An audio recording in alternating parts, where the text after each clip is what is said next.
Stock market में एक नया आईपीओ खुलने वाला है जो कि 30 जून से 5 जुलाई के बीच में खुला हुआ रहेगा और प्राइस जो है कंपनी ने रखा है 42 का। और कंपनी का नाम है त्रिध्या टेक लिमिटेड। ये कंपनी काम क्या करती है? ये जो फिजिकल जो कंपनी होती है, जो बिजनेस करती हैं, जैसे ट्रांसपोर्ट हो गई, लॉजिस्टिक्स कंपनी हो गई, ये जो फिजिकली काम करती हैं उनको ई कॉमर्स मतलब डिजिटली काम करने में, कन्वर्ट करने में अपने काम को मदद करती है। उसके अंदर वो ऐप डेवलपमेंट से हो गया, एपीआई वेबसाइट डेवलपमेंट से लेकर सारा काम जो है वो करके देती है और उनको बिजनेस को ऑनलाइन कन्वर्ट करने में मदद करती है। पूरा काम यही कंपनी संभालती है। सो ये इसका बेसिक फंडा है इस कंपनी का, मतलब काम करने का तरीका है। कंपनी जो है 42 रुपीज़ के आसपास में अपना आईपीओ ला रही है और 3,000 का इसने अपना लॉट साइज रखा है, तो 1,26,000 रुपये की आपको एक आईपीओ की फाइल लगाने में जरूरत पड़ने वाली है। कंपनी जो है स्टॉक मार्केट से 26 करोड़ रुपए उठाना चाह रही है और सारा का सारा पैसा कंपनी के पास में जाने वाला है, कोई भी शेयर बेच नहीं रहा है। अब ये कंपनी का जो स्टॉक है 13 जुलाई को लिस्ट हो जाएगा, जिसके बाद में आप नॉर्मली इसको खरीद बेच पाएंगे। अब कंपनी कमाई कितनी कर रही है ताकि हमें ये पता चल पाए कि हमें आईपीओ में अप्लाई करना है या नहीं। तो इसकी अगर बात करते हैं तो company on an average latest result के अकॉर्डिंग 9 महीने के अंदर इसने 15 करोड़ की सेल की है। तो हम अगर थोड़ा सा एस्टिमेट भी करते हैं फ्यूचर का, एक साल का बना निकालने की कोशिश करते हैं, तो 20 करोड़ की ये सेल कर पाएगी और ऑन एन एवरेज जो है कमाई जो है ये 4 करोड़ के आसपास में नेट प्रॉफिट कर लेगी। सो 4 करोड़ की नेट कमाई और 20 करोड़ का टोटल सेल, तो ये यहाँ पर ऑन एन एवरेज हमें 20% का यहाँ पे नेट प्रॉफिट देखने को मिल रहा है, जो कि काफ़ी अच्छा है। वो भी 2018 में खुली हुई कंपनी का, यहाँ पे डेटा निकल देख पा रहे होंगे, बट यहाँ पे 2018 में ये कंपनी बन के तैयार हुई थी।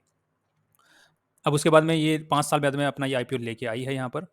और नेक्स्ट अगर हम कंपनी के थोड़ा सा कंपेयर करके देख लेते हैं पी और पीबी रेशियो के हिसाब से, तो एज पर डेटा यहाँ पे कंपनी 100 करोड़ रुपीज़ की आप खुद की वैल्यूएशन लगा रही है, 97 करोड़ 80 लाख के आसपास। तो हम ऑन एन एवरेज कैलकुलेशन के लिए 100 करोड़ ले लेते हैं। सो 100 करोड़ की कंपनी वैल्यूएशन लगा रही है, जिसके हिसाब से कंपनी साल का 4 करोड़ रुपीज़ कमा रही है। तो यहाँ पे पी रेशियो जो है निकल के आ जाता है 25 का। सो पी रेशियो 25 का, अगर उसको हम कंपेयर करके देखते हैं इसके कॉम्पिटिटर्स के साथ में, जिनका एक का पी रेशियो है 30 का, एक का 42, ये खराब है, इसको मत देखो। सो 30 एंड 42 का, सो बिफोर द आईपीओ जो पी रेशियो है वो काफ़ी अच्छा है। अगेन पीवी रेशियो अगर कंपेयर करके देखते हैं तो पीवी रेशियो कैसे कैलकुलेट होता है कि कंपनी के जो खुद के आज के दिन एसेट्स हैं उनकी वैल्यू 20 करोड़ रुपीज़ के आसपास में, और कंपनी खुद की वैल्यू कितनी लगा रही है? 100 करोड़। तो यहाँ पे पीवी रेशियो कितना आ गया? 5 का। सो 5 का पीवी रेशियो। अगेन कंपेयर करके देखते हैं इसके कॉम्पिटिटर्स के साथ में, जिनका पीवी रेशियो क्या आ रहा है आज के दिन? यहाँ पे 84, इसका भी 5 का पीबी रेशियो आ रहा है अगेन, एंड अगेन इसका पीबी रेशियो जो है 4 का आ रहा है। So on an average before the IPO ठीक है। अब आईपीओ के बाद में क्या वैल्यूएशन रहने वाले हैं? तो कंपनी हमसे कितने रुपए उठा रही है? 26 करोड़ के आसपास में। कंपनी का लोन कितना है? 30 करोड़ का। तो कंपनी ऑन एन एवरेज अपना लोन चुका देगी, तो कंपनी का पी रेशियो सुधर जाएगा, क्योंकि कंपनी ने भी यही बोला है कि मैं अपने जो लोन है उनको चुकाऊंगी। तो यहाँ पे 30 करोड़ का यहाँ पे चुका देते, तो 4 करोड़ के आसपास ही कंपनी के पास में लोन बचेगा। तो हम मान के चलते हैं कि और भी खर्चे अगर कंपनी करती है तो यहाँ पे ऑन एन एवरेज 10 करोड़ का लोन कंपनी के पास में बचेगा। सो 10 करोड़ के लोन में 20 करोड़ का अगर 10% मान के चलते हैं, तो ऑन एन एवरेज हमारा सालाना जो इनकम है वो 4 करोड़ से बढ़ जाएगा, जो कि यहाँ पे 4 करोड़ 8 करोड़ का हमारी कमाई हो जाएगी आफ्टर द आईपीओ। तो हमारा जो पी रेशियो है वो सुधर के कितना हो जाएगा? 8 करोड़ की कमाई। 100 करोड़ का यहाँ पे वैल्यूएशन है, 8 करोड़ की कमाई हो जाएगी सालाना, तो पी रेशियो सुधर के कितना हो जाएगा? लगभग 12-13 के आसपास में आ जाएगा, जो कि इसके कॉम्पिटिटर्स के मुकाबले काफ़ी अच्छा है, काफ़ी लुक्रेटिव, क्योंकि उनका जो पी रेशियो है वो 30-42 यहाँ के आसपास में है। ये एक बहुत ही पॉजिटिव पॉइंट हो जाता है इस कंपनी के लिए।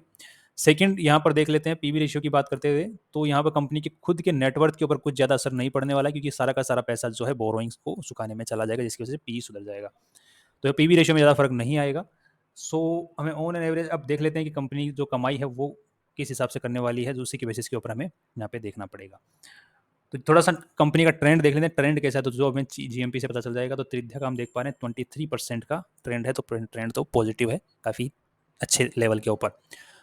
सो फाइनली हमारी ये एडवाइस रहेगी, कंपनी के आईपीओ के अंदर हम अप्लाई कर सकते हैं और लिस्टिंग गेंस के लिए भी प्रॉफिट्स ले सकते हैं। और फ्यूचर के अंदर कंपनी अगर इसी तरीके से प्रॉफिट्स जनरेट करती रहती है, जो कि ज़्यादा चांसेस हैं कि करेगी, क्योंकि कंपनी का जो वर्क है, जो जिस सेक्टर में कंपनी काम कर रही है उसका फ्यूचर काफ़ी अच्छा है, लुक्रेटिव है।